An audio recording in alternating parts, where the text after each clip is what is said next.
All right, roadblocks part two. I hope this helped you. I hope this added value to your day.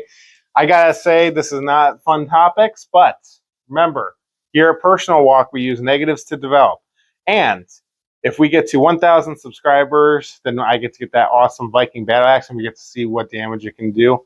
And also, we'll do some chopping and splitting.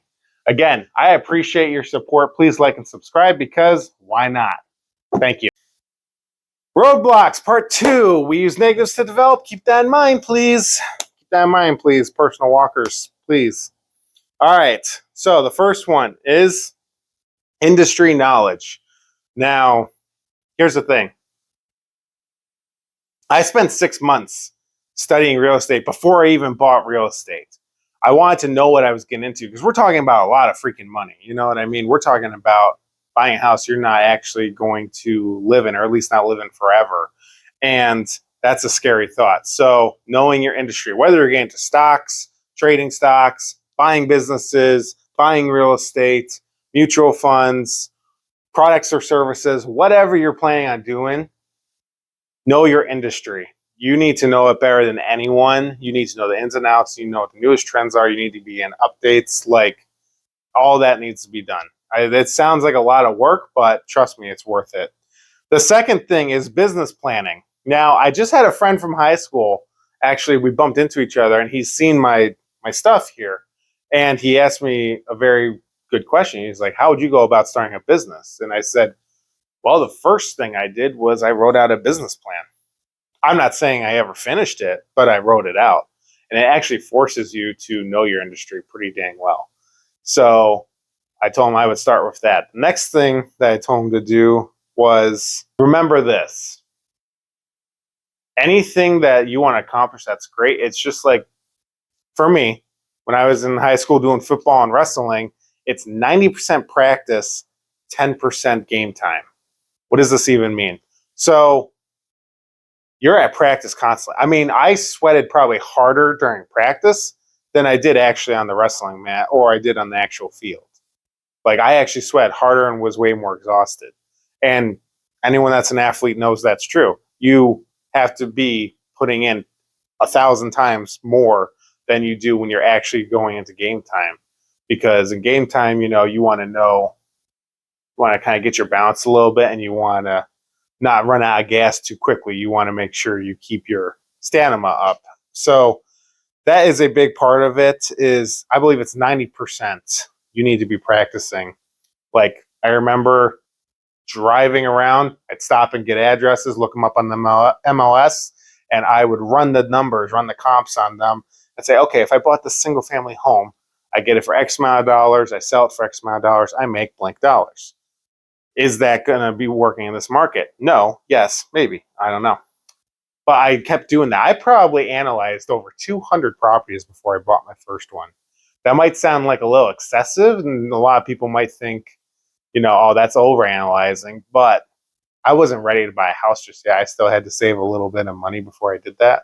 So while you don't wait, God, practice over and over again. Study your industry, and just it's 90%. You got to put in. Then it's 10% game time.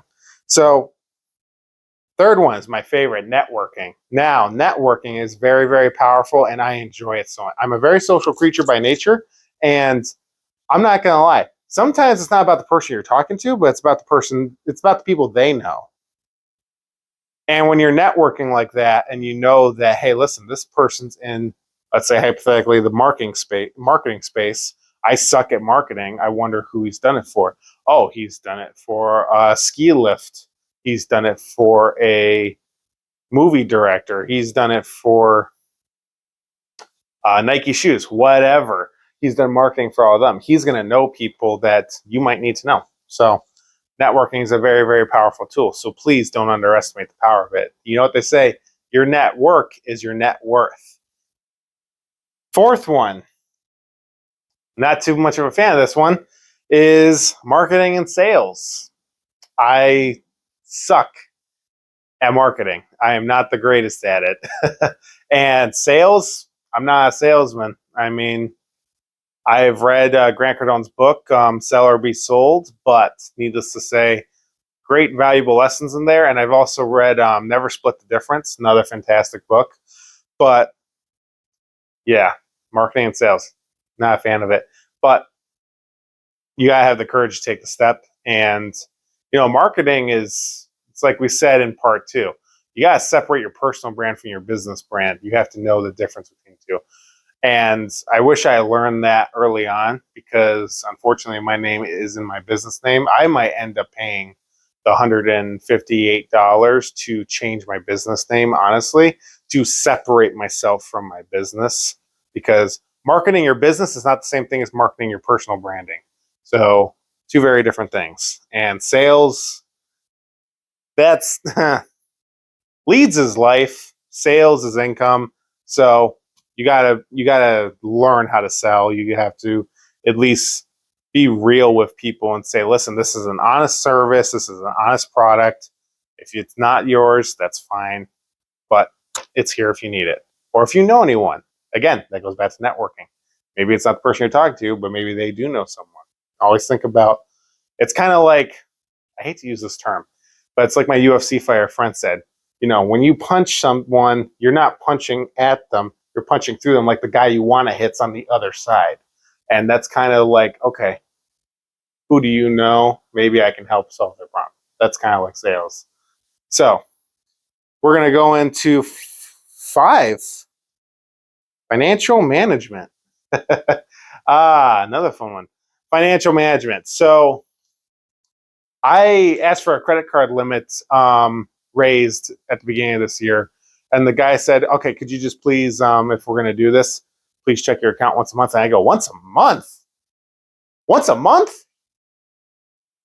Yo, I check it every day. If I'm busy, every other day. And he goes, what? And I said, yeah. And he's like, do you know how hard it is to get people to check their accounts more than once a month? And I know it is. You're afraid to see what's in your account. You're afraid to see $19, $119. You're afraid to see a low number. I get it. It sucks. I've been there for a long time. But you have to know. You're never going to get to $1 million if you don't know. Keeping track of your accounts and your debts every single day. I'm at the point now where I do it every other day. I look at my personal debts and my personal accounts one day. The next day I'll check business to see if any transfers went through. Back and forth, back and forth, back and forth. So financial management. And that also means also P&L. You need to, if you're getting into business, you got to speak the financial language. No one, all those people up there that are working with our money, the banks and everyone, Big Brother, they're all speaking the financial language. They're all speaking the money language. Learn the money language. Learn what a P&L is. Learn what an NOI is, or a GNOI. Learn the financial language. I've got flashcards at home. I've been practicing. I stink at it, as you can tell, but I'm doing my damn best to be able to speak the financial language. It is not my strong suit by any means. It's not. And if nothing else, just learn the basics, which you can easily find. And like I said, roadblocks. These are the roadblocks that are all in our heads. We just got to put in the effort and the action, and then we'll find it gets easier and easier and easier.